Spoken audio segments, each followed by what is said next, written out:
Good morning. Good morning. Welcome back to my channel. This is Bookeemonsters. My name is PK, and this is the morning show where we look at all the new releases that are being set into the wild this week, and we look at them genre by genre each day. So on Mondays, we look at cozy mysteries. On Tuesdays, we look at mysteries and thrillers. Wednesdays, we look at romance. And Thursdays, we look at fantasy and science fiction. Today is Thursday, February 15th, halfway through the month, or a little over since it's less than 30, but more than usual. I hope you had a good day yesterday. Valentine's Day, Ash Wednesday, and today is not yet Friday. Quick announcements. Being Thursday, we do have sprints tonight. It is at 6:05 Mountain Time, 8:05 Eastern, and they'll go for 2.5 hours. Bring your own book or work on a project, or just close your eyes after a day. It probably will be closer to the 6:05 mark. We've had some white stuff out there, so traffic will be stupid. Just a given. All right, let's jump in. Let me get rid of this banner.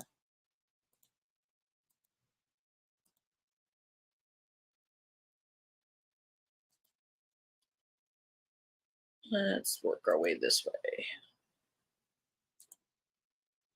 A Flame in the North, Blackland's Bane, book number 1, Lily by Lilith St. Crow. And it looks like it's going to be a duology.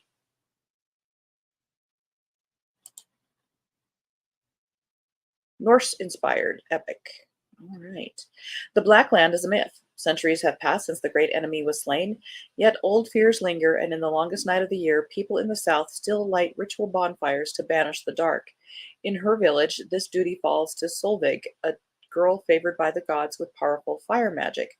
But when her brother kills a northern lord's son during the ritual, it is Sol who faces punishment by being Weirgild, part hostage, part guest, in the north for a year and a day. As she journeys to her captivity, Sol starts to realize that the Black Land is no myth. So here's the thing. When does the year and the day start? Does it start on your travel there, or once you get there? Because then it's more than a year and a day, because you're not home, you're traveling. Questions. The forest teem with foul beasts. Her travel companions are not what they seem, and their plans for her magic are shrouded in secrecy. With only her loyal shield maiden and her own wits to rely upon, Sol must learn to master her powers and wrest control of her fate. For the Blackland's army stirs, ready to cover the world in darkness, unless Sol can find the courage to stop it.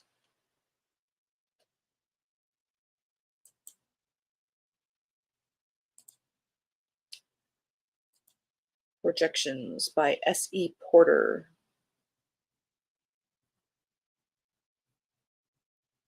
This is apparently her adult fantasy debut. It looks like she's previously a young adult author. Love may last a lifetime, but in this dark historical fantasy, the bitterness of rejection endures for centuries. As a young, if you choose to, you don't have to. Side note. As a young woman seeks vengeance on the obsessed sorcerer who murdered her because he could not have her, her murderer sends projections of himself out into the world to seek out and seduce women who will return the love she denied or suffer mortal consequence. A lush gothic journey across worlds full of strange characters and even stranger magic. Dark? Yeah.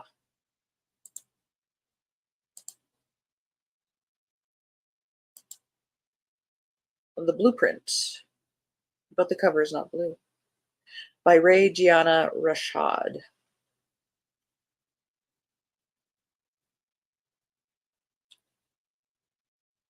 Oh, we might skip this one. I'm just not in the mood for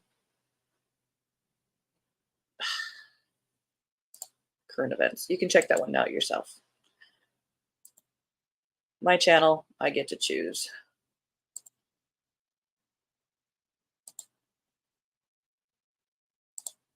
It came across as very much activism, and I'm just not, I don't read it. I'm trying to share with everybody what is out there, but you saw the cover. If you want to check it out, go ahead. The Book of Doors. Now that is a very cool cover. The tagline is, "This book is worth killing for." This is by Gareth Brown. This is a debut novel. Cassie Andrews works in a New York City bookshop, shelving books, making coffee for customers, and living an unassuming, ordinary life. Until the day one of her favorite customers, a lonely yet charming old man, dies right in front of her. Cassie is devastated. She always loved his stories, and now she has nothing to remember him by. Nothing but the last book he was reading. But this is no ordinary book. It is the Book of Doors, inscribed with drinking game, enigmatic words and mysterious drawings. It promises Cassie that any door is every door. You just need to know how to open them. Then she's approached by a gaunt stranger in a rumpled black suit with a Scottish brogue who calls himself Drummond Fox. He's a librarian who keeps watch over a unique set of rare volumes.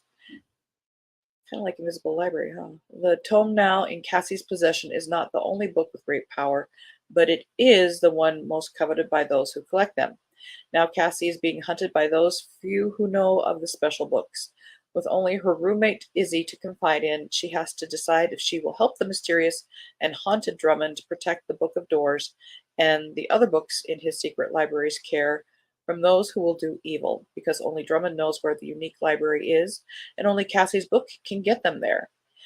But there are those willing to kill to obtain those secrets, and a dark force in the form of a shadowy, sadistic woman is at the very top of that list.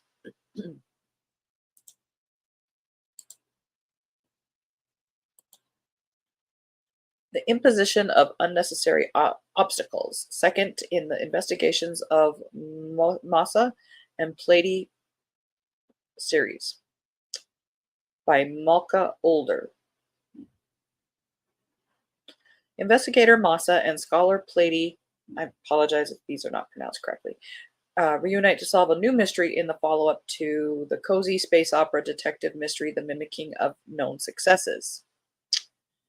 Massa has returned to Valdegeld on a missing persons case, for which she'll once again need Plady's insight. 17 students and staff members have disappeared from Valdegeld University, yet no one has noticed. Then how do they know?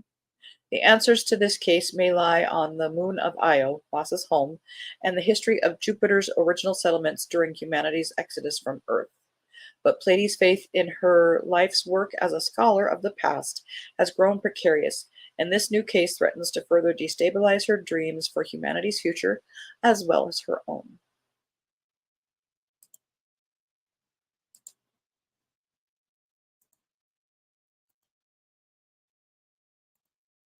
I'm just closing down some tabs here. I'm going to open up a new one since we are, whoa,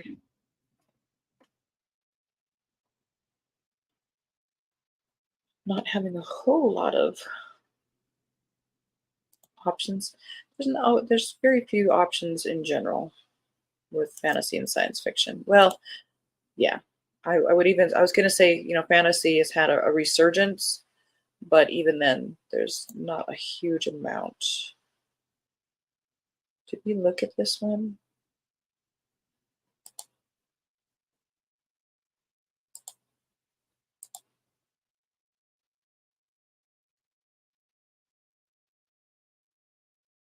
Not sure. We'll check it out here. The Book of Love by Kelly Link.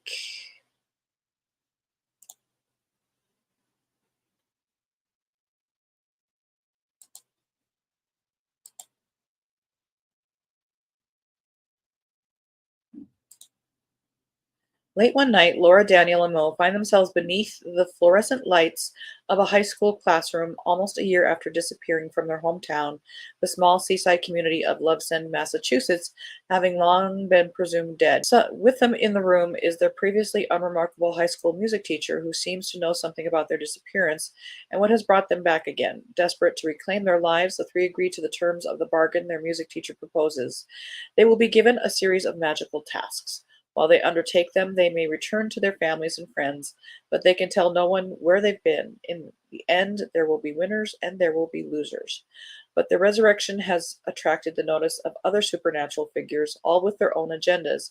As Laura, Daniel, and Mo grapple with the pieces of their lives they left behind, and Laura's sister Susanna attempts to reconcile what she remembers from what she with what she fears, these mysterious others begin to arrive, engulfing their community in danger and chaos, and it becomes imperative that the teens solve the mystery of their deaths to avert a looming disaster. That sounds very dark.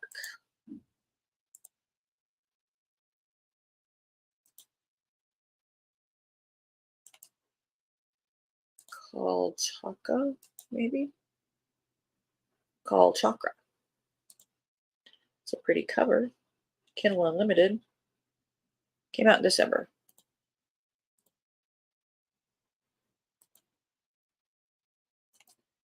The Last Scion.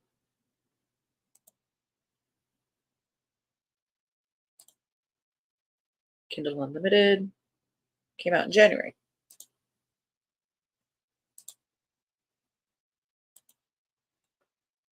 We will jump up to sci-fi. Right away, I see a name I like. We're going to go into here.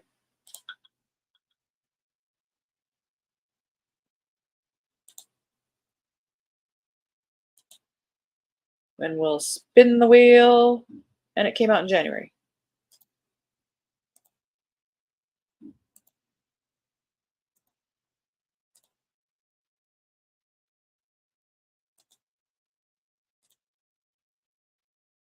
January.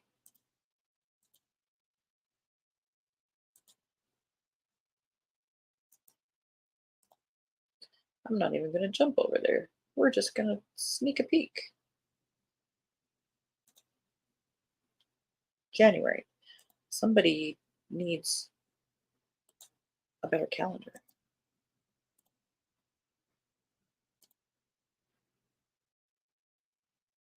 What? We have one? We have one. Ding, ding, ding. And it's Kindle Unlimited. RJ the Astronaut by John Turney. 508 pages. Abandoned but not alone. RJ is an experienced astronaut. He's a veteran of several deep space expeditions into the unknown, so he's ready for anything the universe might throw at him, or so he thinks. When their brand new state-of-the-art starship suddenly begins to fail, RJ is left alone to save the mission from utter failure as the rest of the crew abandons ship. But once they're all gone, RJ finds himself alone with something that wants to know him in ways he's not entirely sure about. Is this entity an alien presence, or is RJ losing his mind, or is there a third option? What happens next will leave him with more questions than answers. It's a girl, RJ. They're a different species.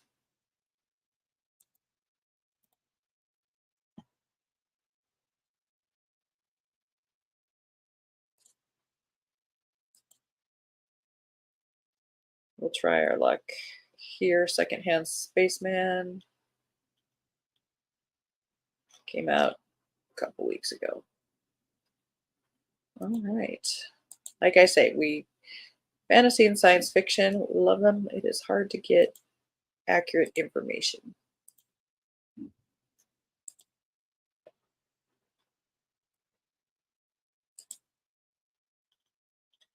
So now we go to this page and we do some scanning here. Now some of these are they're listed for new releases this week. Sometimes they are like the paperback from the hardback a year ago. Sometimes they're not good information. That one was a hardback last year.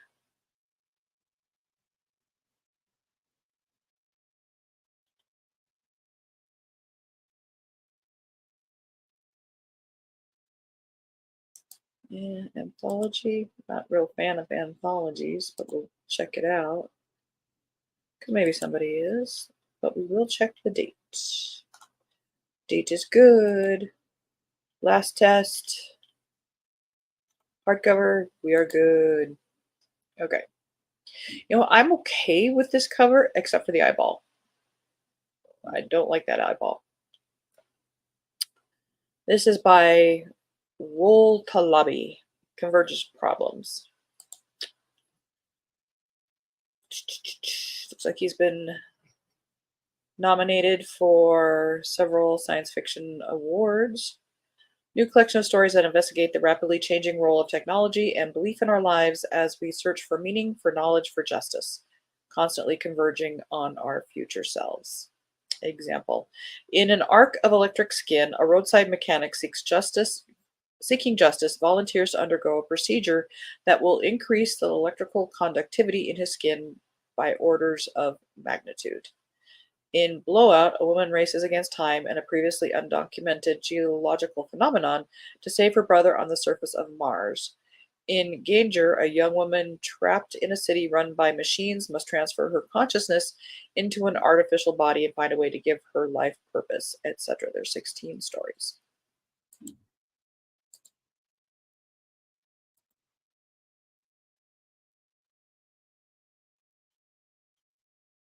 Again, we are scanning for anything that is sci-fi fantasy that we have not looked at before.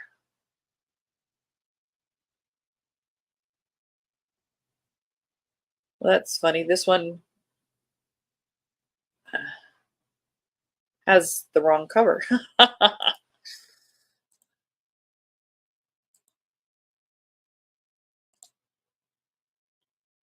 Fractured Fables. Double checking the paperback.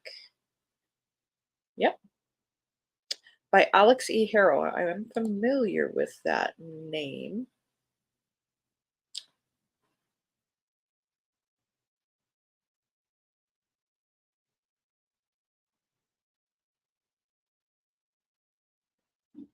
I believe these are maybe novellas all in one, short stories all in one. In Spindle's, let's see. Follow professional fairy tale fixer Zinnia Gray as she helps women get the endings they deserve. First, Sleeping Beauty in A Spindle Splintered, featuring Arthur Rackman's original illustrations for the Sleeping Beauty Fractured and Reimagined, and then Snow White's Evil Queen in A Mirror Mended. In A Spindle Splintered, it's Zinnia Gray's 21st birthday. When she was young, an industrial accident left her with a rare condition, and no one who has it has lived past 22. Her best friend is intent on making Zin's last birthday special with a full Sleeping Beauty experience complete with a tower and a spinning wheel. That's Rapunzel. But when Zinnia pricks her finger, Sleeping Beauty, she finds herself cast into another world with another Sleeping Beauty just as desperate to escape her fate. Then, in A Mirror Mended, Zinnia discovers there's more than one person trapped in a story they didn't choose. Snow White's evil queen has found out how her story ends, and she's desperate for a rewrite. Will Zinnia accept the queen's poisonous request for a rewrite and save them both from the hot iron shoes that wait for them? Hot iron shoes? What fairy tales are you reading? Or will she try another path?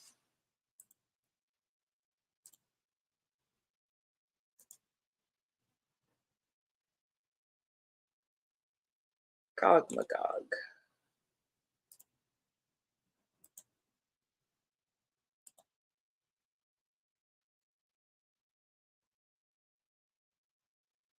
Check paperback. Yep.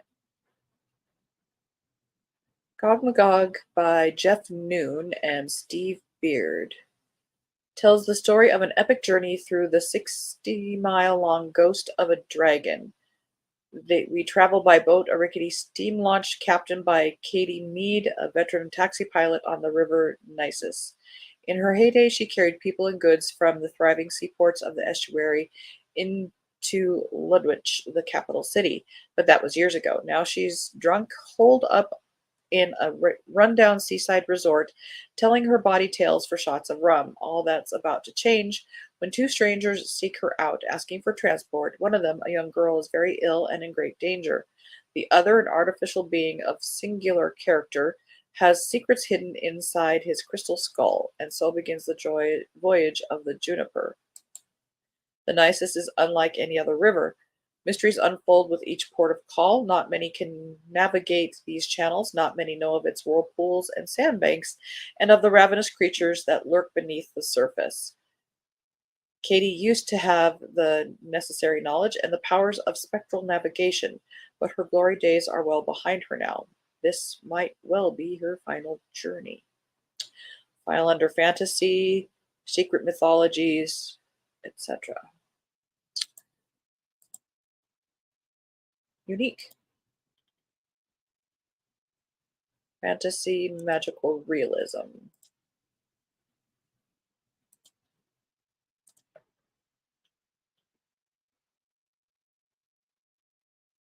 Double check the hardcover. Yep, this is a re-release.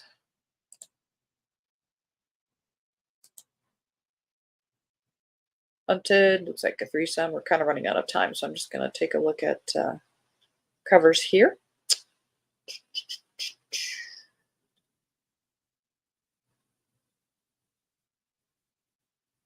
Medea, not necessarily fantasy science fiction, but mythology.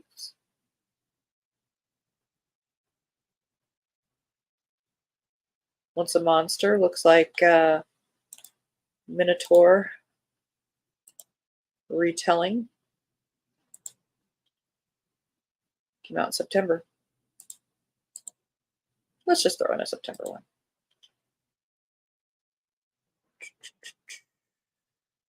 Protecting the Gray Wolf. He needs a shirt. Help him. Help him find a shirt. Isn't that the same cover as that one?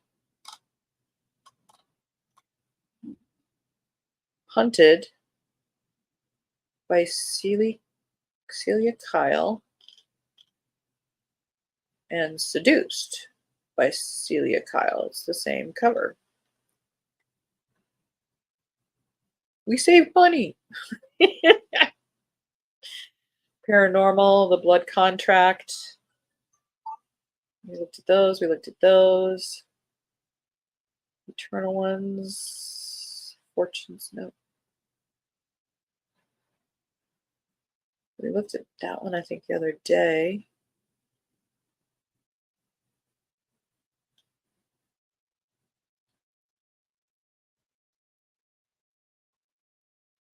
We're just doing a final scan here, guys. Sorry. All right. I think we saw all that we can see.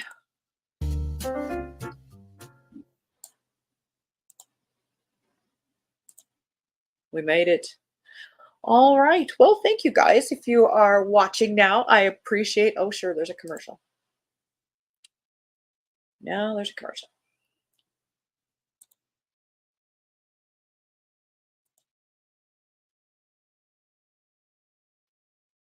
Yeah, it's going. You can see little steam coming off that.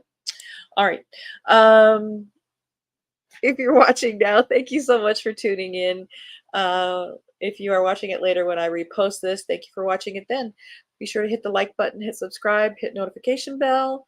You guys kind of know the drill by now. And tonight we do have sprints at 6:05 Mountain Time, 8:05 Eastern. They'll go for 2.5 hours.